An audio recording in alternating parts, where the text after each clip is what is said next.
24 of the nation's best-known conservatives. Donald Trump must be stopped. Welcome to the Kelly File. I'm Megyn Kelly. Less than an hour from now, this will be the cover of the well-known National Review. The cover page titled, Against Trump. The magazine, started by William F. Buckley Jr. more than 60 years ago, described a true conservative at the time as, quote, a fellow standing athwart history yelling, stop. Tonight, these conservatives joined together in an attempt to do just that, publishing their objections to the Trump candidacy, and they do not mince words. Many of these men and women will be familiar to you. 3 of them will join us in just a moment on their message that Trump is not one of them. Then we will hear from the other side.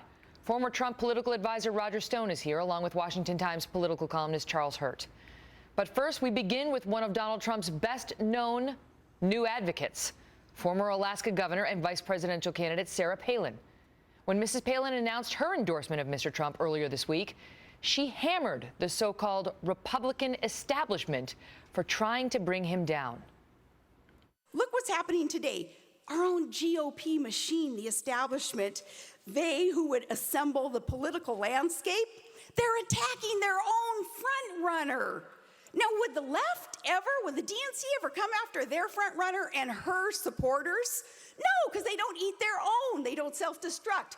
But for the GOP establishment to be coming after Donald Trump's supporters, even with accusations that are so false, they are so busted. Joining us now, the man who organized this effort to stop Donald Trump, National Review editor Rich Lowry. Rich, good to see you. Hi, Megyn.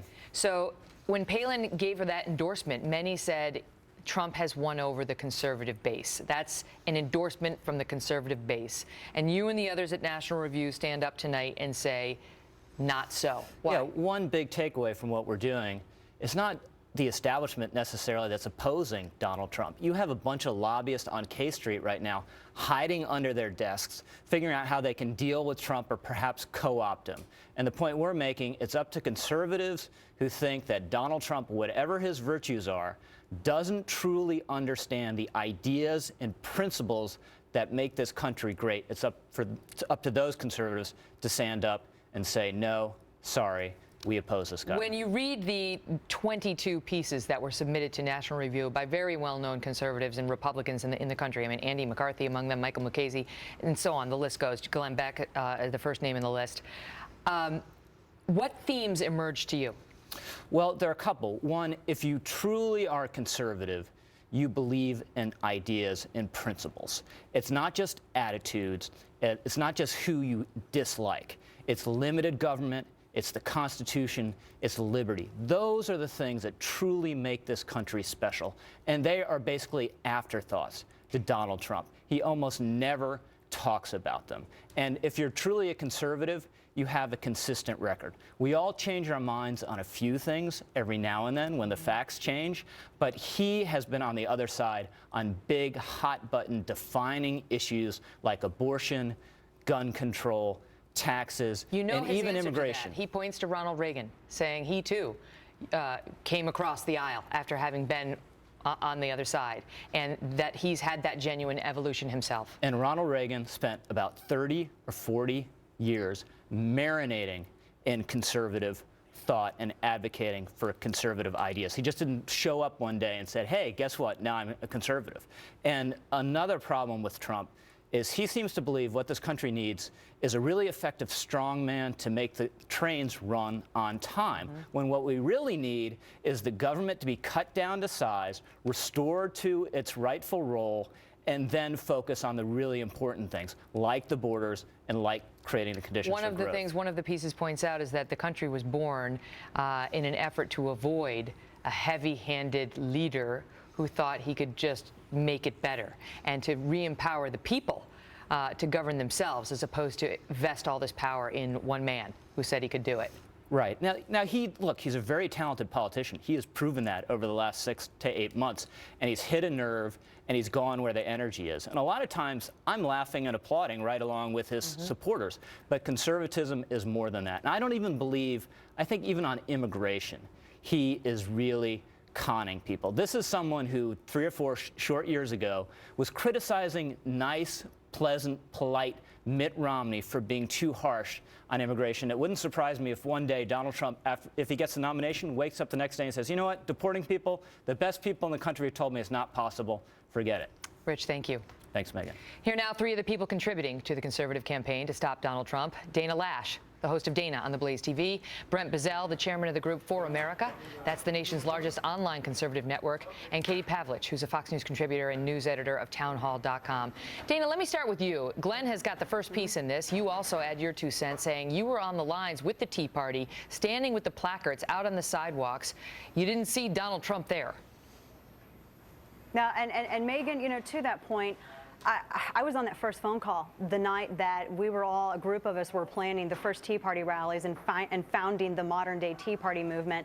I didn't stand out, I didn't phone bank, and I didn't go door to door for an increased mandate for ethanol. I didn't do it for eminent domain. I did it for principles over popularity. And when I'm looking at this primary, I feel as though that a lot of this has turned into popularity over principles. That's what conservatism is. It's principle. I know Donald Trump. I think he's a nice guy. I think he's got a fantastic family.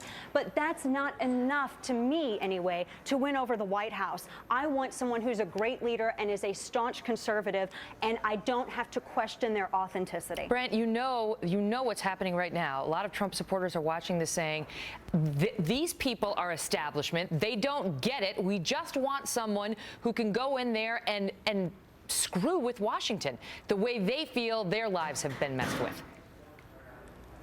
Look, Megan, anyone who knows me knows I was fighting the establishment well before fighting the establishment was cool. I was fighting the establishment with the Buchanan Brigades in 1992. So why are we speaking out about this?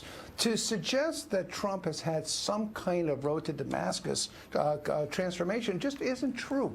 Look, Ronald Reagan spent 16 years working for conservative principles, giving speeches, traveling around the country, raising money for conservative organizations, supporting Barry Goldwater, doing all those things that advanced the conservative movement for decades before he ran for president. Donald Trump did none of it until 3 months ago.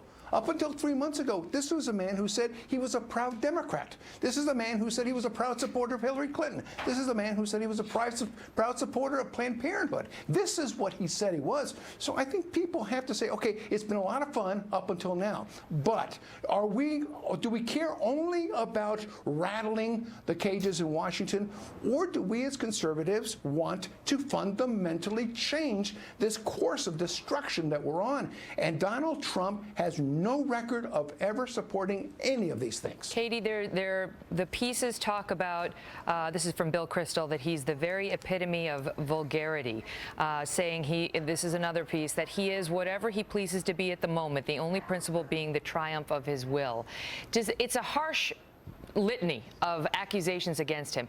Does it run any risk of having the opposite of its intended effect, having the Trump supporters say, that's it. We're dug in even more. These people don't understand us.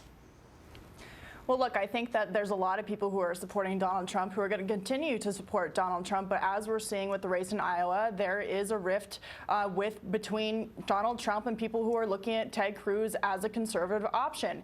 Again, this does go back to principles. We have to ask ourselves here whether we are willing to set the precedent with Donald Trump and just throwing away years and years and decades and centuries of conservative principles and values simply because a candidate comes in and says all of the right things. He says he is a conservative. He says he is. But he's not, Megan. But he can say that he is, just like he says he is a lot of things. But the fact is that Donald Trump, his liberal past is not behind him. In fact, he has gone out on the current campaign trail and espoused liberal ideas and big government propositions and proposals. So to say that his liberal past is behind him and that he's somehow changed and he's a conservative just doesn't mesh with the facts. Conservatives historically have prided themselves on voting on records and voting for candidates who have been loyal to the Constitution and loyal to conservative principles. Brent, Donald Trump is not that candidate. One of the arguments in this piece, Brent, talks about how they believe that Trump is, quote, the living, breathing, this is from Michael Medved,